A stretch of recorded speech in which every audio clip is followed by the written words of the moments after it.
Kabalo ba ka nga, ikaw ra ang babaeng akong gihigugma. Kabalo ba ka nga, ikaw ra sa ako ang inusara. Sa mga panahon nga ikaw pa ang kauban sa akong pagkatulog. Kay dihara ko nimo nahulog ug karon lain na imong kadulog. Pero unsaon taman na ning lihis naman ang imong mga dalan. Sa lain ka na nagmalipayon ako imong gibiyaan, sa iya ka nagmalipayon mong nakauban. Utang sabtan nimo nga wala ko sa imong nagbinuang.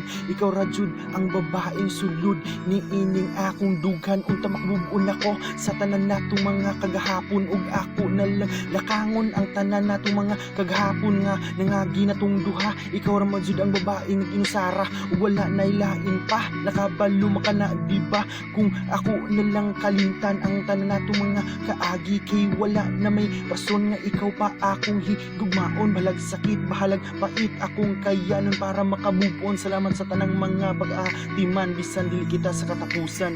Kay dili man ikaw ang gihatag sa panahon, ug tanigdan na lang ako ang atong mga kagahapon.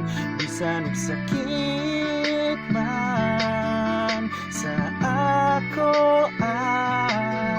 ako na lang ang tuson para makamubon, ug kalimtan na lang ng labing panahon.